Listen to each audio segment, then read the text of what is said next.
Welcome back to Third Phase, everybody. I'm Rich Giordano. And I'm Michael Roser. We have two different sightings of two completely different things. One's a UFO, one's a cloud, Michael, and it's not explained. These things still remain unexplained. I'd like to see what the audience thinks and go from there, so I'm going to press play. We'll watch the video first, and then we'll comment on it.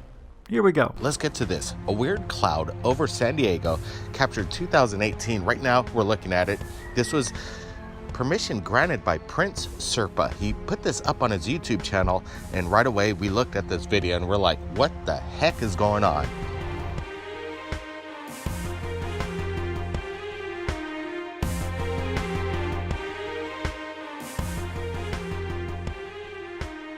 Is this some kind of ring reacting with the atmosphere in a strange way? Take a look at this. We're doing a little bit of reverse and forward so we could highlight the part where this thing basically fluctuates in the sky. What is causing this? We have videos of crown flashes, a phenomenon that has been captured around the world. We have a few videos submitted to us right here at Third Phase Moon. Here's one of them. Now let's get back to San Diego. Is this the same phenomenon going around? Is this the same phenomenon as we're watching it right now? The ring seems to implode on itself, deflate in a matter of a second. Again, I've never seen anything like this. This was captured in San Diego, so if anybody out there had a camera and they were able to witness this, well, we'd sure like to see your video submitted to us right here at Third Phase of Moon. What is going on? All right, Brent, what do you make of this strange ring formation in the sky here? This is a weather phenomenon that, you know what, Blake? I can't put my finger on it. Is it a crown flash or is it something else? Look at the way it constricts, retracts. It's quite amazing. Our friend on the ground capturing this, he did an incredible job. He says the battery died on him in the last second, but we did manage to capture this amazing phenomenon, a weather phenomenon. Could it be a crown flash? It seems like it's being squeezed like a vice. You can see it constricting and retracting. What's creating this phenomenon that would do something like this? Could it be a holographic projection? HARP, possibly? You know, Blake, I really like this, and got to give a big shout out to the man who shot this. Check the link out. It's below in the description. It's cool stuff. Michael, if you want to talk about it first before me, I think I have an idea of what this is, but what do you see? I'll be honest with you, I have no idea what I'm looking at here. This is something out of the realm of any sort of normalcy that we know. You know, to see a ring like this in the sky, you know, we can attribute it to some sort of odd cloud formation, but the fact that this formation looks like it's pulsating or undulating in some sort of way, and not just once, but a few times here as it moves in and out, it looks like it's breathing. And to me, I'm going to have to be honest, this is something I've never seen before, and certainly never witnessed in person. Rich, what are your thoughts on this? Well, I automatically want to say it's probably CGI, but no, without being there and seeing it for myself, I don't know. Look, there's other cloud anomalies that act similar to what we just saw. Now you want to think maybe it's a smoke ring. Doesn't look like a smoke ring. Usually they're horizontal, not vertical. If this is CGI, it's really good, but it might actually be one of these clouds that just act strange in the atmosphere. I have no explanation. That's why I wanted to talk about it, because if anybody has an explanation, I'd like to know. But it's awfully weird. Yeah. I was just going to add, I think Brent was talking during the video and mentioned something about a crown flash, which is, an anomaly of the weather. The reason I don't think this is necessarily a crown flash is because normally there's light associated with that, and hence the flash. Here we're seeing something that's much more flat, and yet it doesn't really look like it fits into the environment. So I mean, if it was CGI, they did the job, but if it's not, it still doesn't look like it's part of the rest of the environment there. It's almost got a more opaque appearance to it. I don't know if this is HARP. I don't know if this is something in the area that's like an what are those, electromagnetic pulse maybe going through the sky. But it's cool, man. I like to see things like this that make me think a little bit more. Oh yeah, this is very cool. All right, I'm actually gonna watch this and do it differently on this one.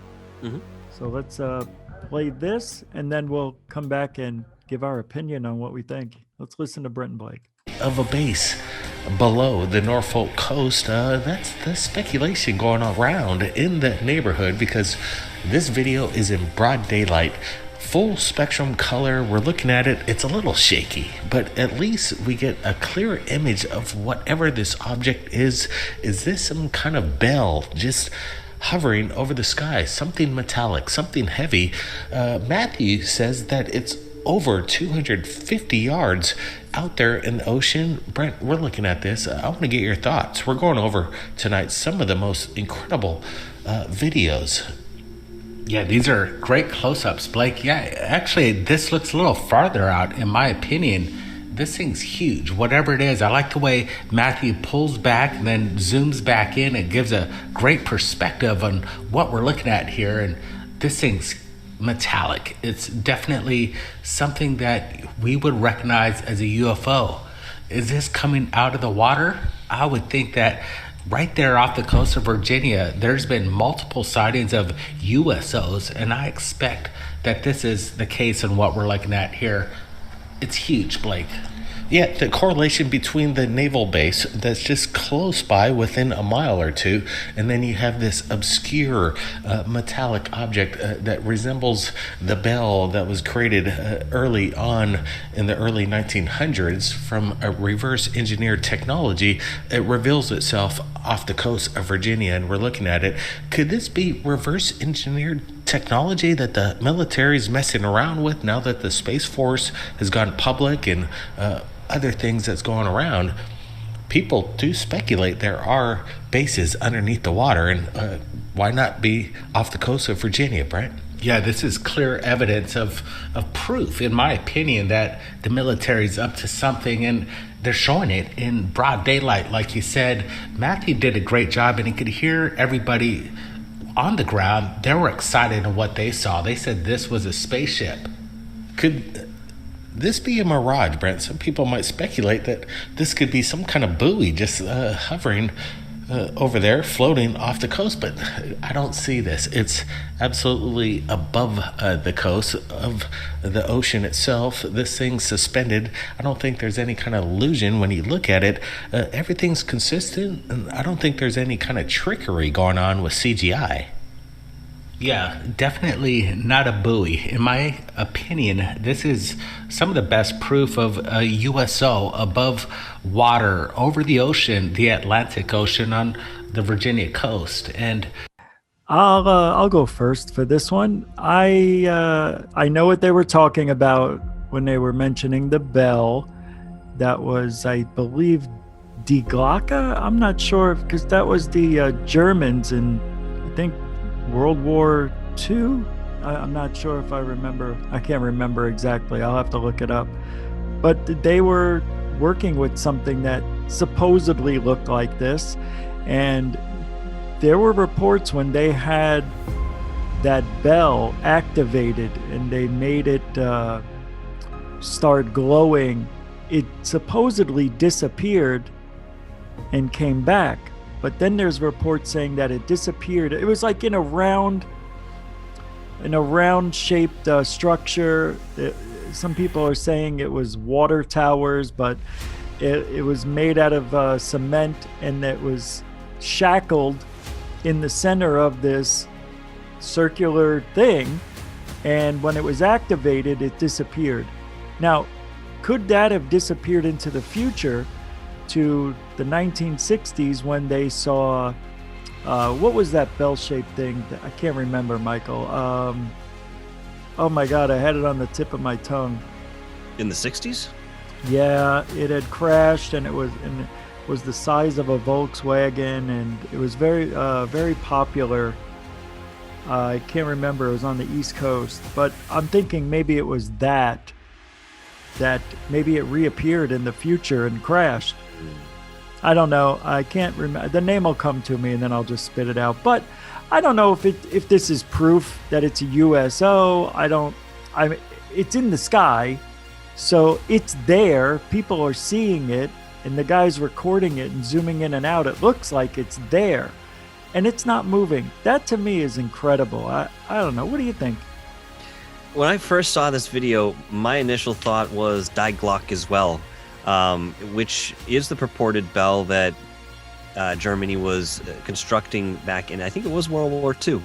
And if it was in the 30s that this is purported to be the case, then it would make sense, seeing as our own Philadelphia experiment was conducted, using the manipulation of frequencies and degaussing equipment just 10 years afterwards. So it's possible that Germany did have some of this technology, and when the war was over, we got some of their scientists, and this is sort of common knowledge, and a lot of those scientists may have brought over some of this esoteric technology that they were working on.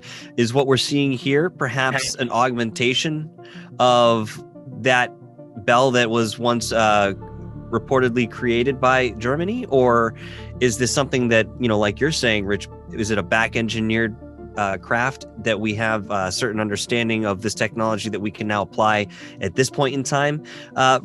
Brent makes a good point that, we're looking at this object sitting above the water, and it's right out in the open.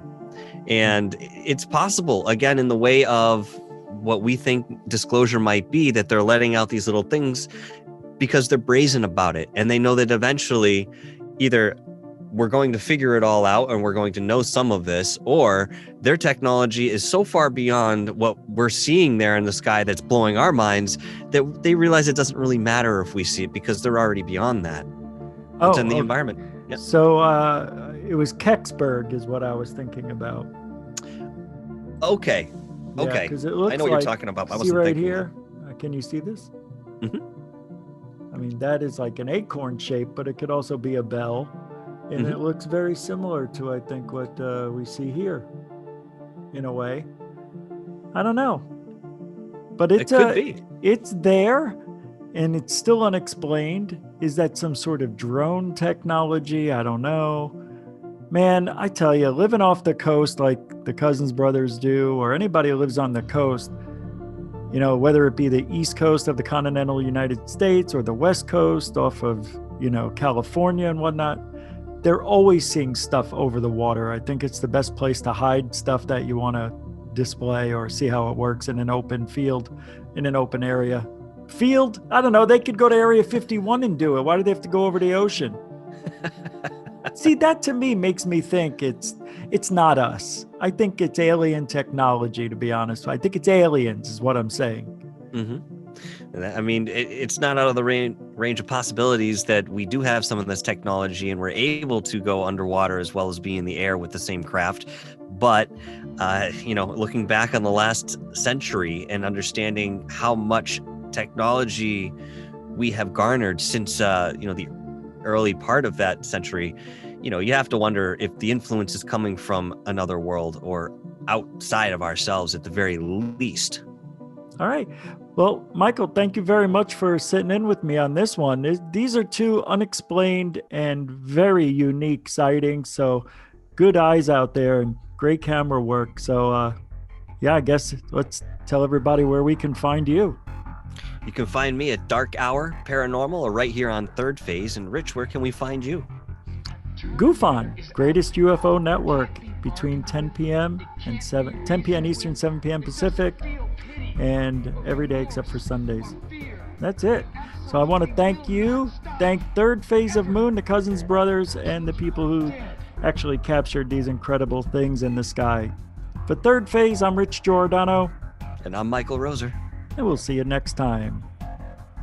Good day, everybody. This is the construct. It's our loading program. We can load anything from